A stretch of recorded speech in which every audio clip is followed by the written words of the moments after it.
নমস্কাৰ বন্ধুসকল, মোৰ ইউটিউব চেনেলৰ আন এটা টেকনিকেল ভিডিঅ'লৈ তোমালোক সকলোকে স্বাগতম জনাইছোঁ। আজিৰ এই ভিডিঅ'টোত মই আলোচনা কৰিব বিচাৰিছোঁ, প্ৰেক্টিকেলি দেখুৱাই দিছোঁ কিদৰে আমি এমপ্লয়মেণ্ট এক্সচেঞ্জ ৰেজিষ্ট্ৰেশ্যনক পুনৰ ৰেজিষ্ট্ৰেশ্যন কৰিব পাৰি, তাৰ ওপৰত ভিডিঅ'টো মই বনাইছোঁ।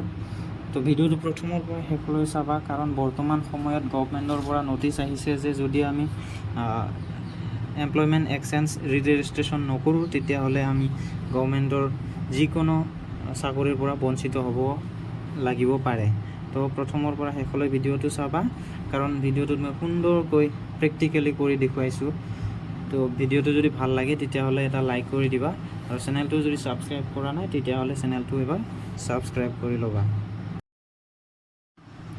তো এতিয়া আমি আলোচনা কৰোঁ ৰেজিষ্ট্ৰেশ্যন কৰাৰ বাবে আমাক ডকুমেণ্ট কি প্ৰয়োজন হ'ব। প্ৰথমতে আমাক লাগিব ভোটাৰ ID, PDF মেক্সিমাম 1 MBৰ কম হ'ব লাগিব। তোমালোকে সুন্দৰকৈ এটা ফাইল বনাই ল'বা, প্ৰতিটো ডকুমেণ্টৰ ফাইল বনাই লৈ ধুনীয়াকৈ ছেভ কৰি ল'বা, যাতে আপলোড কৰাৰ সময়ত তুমি বিচাৰি ফুৰিব নালাগে। তাৰপিছত লাগিব তোমাক পাছপোৰ্ট চাইজ ফটো, JPG আকাৰৰ, PDF আকাৰৰ নহয়, JPG কৰি ল'বা পাছপোৰ্ট চাইজ ফটো, আৰু ইয়াৰ চাইজ হ'ব মেক্সিমাম 200 KBৰ ভিতৰত। তাৰপিছত তোমাৰ ছিগনেচাৰো তুমি 1 MBৰ তলত লাগিব। নেক্সট তোমাৰ প্ৰয়োজন হ'ব এডুকেশ্যন কোৱালিফিকেশ্যন, পাছ চাৰ্টিফিকেট। তুমি যদি মেট্ৰিক পাছ কৰিছা তেতিয়াহ'লে মেট্ৰিক পাছৰ পাছ চাৰ্টিফিকেট, আৰু যদি হায়াৰ ছেকেণ্ডাৰী বা ডিগ্ৰী আছে তাৰো পাছ চাৰ্টিফিকেট লাগিব তোমাক। তো এপ্লাই কৰিবলৈ প্ৰথমতে মই গ'লোঁ গুগলত গৈ চাৰ্চ কৰা, ইয়াতে সেৱা সেতু চাৰ্চ কৰি দিয়া। তাৰপিছত কিছু সময়ৰ পিছত প্ৰথম যিটো ৱেবছাইট আছে সেৱা সেতুৰ, তাত তুমি ক্লিক কৰা। তাৰপিছত এনেদৰে ইণ্টাৰফেচ খোল খাব।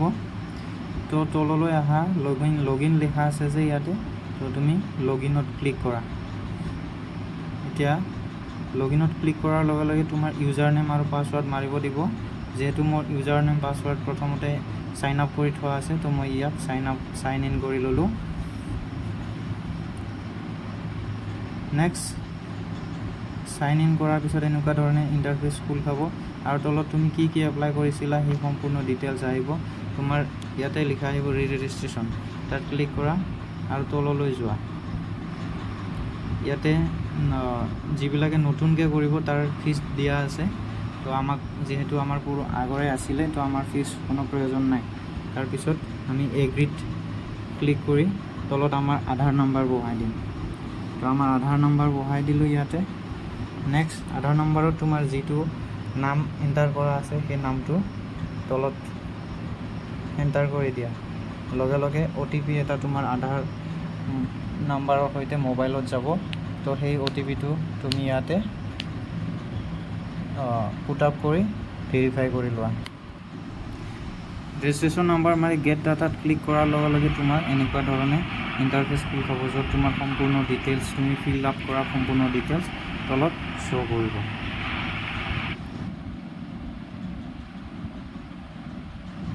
তো ইয়াতে একো কৰিবলগীয়া নাই, তলত আহি থাকা। তলত অহাৰ পাছত তুমি পাবা তোমাৰ ফিজিকেল এট্ৰিবিউটেড, এইখিনি তুমি ফিল আপ কৰি লোৱা।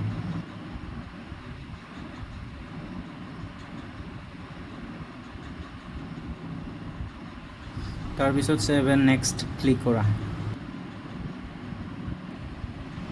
এইখিনি ফিল আপ কৰি তুমি তলত ছেভ এণ্ড নেক্সট কৰাৰ পিছত নটিফিকেশ্যন আহি যাব তোমাৰ success, personal details has been successfully save. Next এই ছেকশ্যনটোত একো কৰাৰ প্ৰয়োজন নাই। তোমাৰ প্ৰথমতে যিখিনি ডিটেইলছ দিয়া আছিল সেইখিনি ইয়াতে শ্ব' কৰিব, ইয়াতে একো কৰিবলগীয়া নাই। মাত্ৰ ছেম এজ পাৰ্মানেণ্ট এড্ৰেছত য়েছ কৰি দিলেই হ'ল, তোমাৰ পাৰ্মানেণ্ট এড্ৰেছ আৰু প্ৰেজেণ্ট এড্ৰেছ ছেম আহি যাব। আৰু নেক্সট এণ্ড ছেভ ছিলেক্ট কৰাৰ পিছত নেক্সট পেজটো খোল খাব, য'ত নেকি তোমাৰ হায়েষ্ট এডুকেশ্যন কোৱালিফিকেশ্যন আৰু এডুকেশ্যনৰ সম্পূৰ্ণ ডিটেইলছ এড কৰিব দিব। তুমি ইয়াতে ছাবজেক্ট তোমাৰ ক্লাছ 10ত যি 6টা ছাবজেক্ট আছিলে সম্পূৰ্ণ ইয়াত এড কৰা। নেক্সট তুমি এড কৰি যোৱা তোমাৰ ইনষ্টিটিউট যিখন স্কুলত তুমি পঢ়িছিলা সেই স্কুলৰ নাম ইয়াতে এড কৰা। নেক্সট তুমি তোমাৰ লেংগুৱেজটো এড কৰা, বৰ্ড এড কৰা, ৰেগুলাৰ যদি ৰেগুলাৰ এড কৰা, পাছিং ইয়াৰ আৰু এডমিশ্যন ইয়াৰ। নেক্সট তুমি পাৰ্চেণ্টেজ ইয়াতে এড কৰা। সকলোখিনি এড কৰি ছেভ এণ্ড নেক্সট কৰা। তাৰপিছত এই পেজটো খোল খাব। ইয়াতে তুমি লেংগুৱেজ চিলেক্ট কৰি ৰিড ৰাইট আৰু স্পীকত ক্লিক কৰি তোমাৰ লেংগুৱেজ চিলেক্ট কৰি লোৱা আৰু আনস্কিল কৰি ছেভ এণ্ড নেক্সট কৰা। এতিয়া এনেদৰে এটা ইণ্টাৰফেচ খোল খাব য'ত লিখা আহিব ডিষ্ট্ৰিক্ট এমপ্লয়মেণ্ট এক্সচেঞ্জ। তো আমাৰ নলবাৰী হয়, তো আমি নলবাৰী কৰিম। তোমাৰ যিটো পৰে সেইটো তুমি ক্লিক কৰি ল'বা ইয়াত। তাৰপিছত পুনৰ তুমি ছেভ এণ্ড নেক্সট ক্লিক কৰা। এতিয়া তোমাৰ এনেদৰে ইণ্টাৰফেচ খোল খাব য'ত তুমি residence proof, voter card, address proof, birth certificate, caste certificate, photo signature upload কৰিব লাগিব। তো ইয়াতে তুমি তোমাৰ সকলোবিলাক প্ৰয়োজনীয় ডকুমেণ্ট ধুনীয়াকৈ আপলোড কৰি দিয়া। তাৰপিছত এগ্ৰি ক্লিক কৰি তুমি ছেভ এণ্ড নেক্সট কৰা।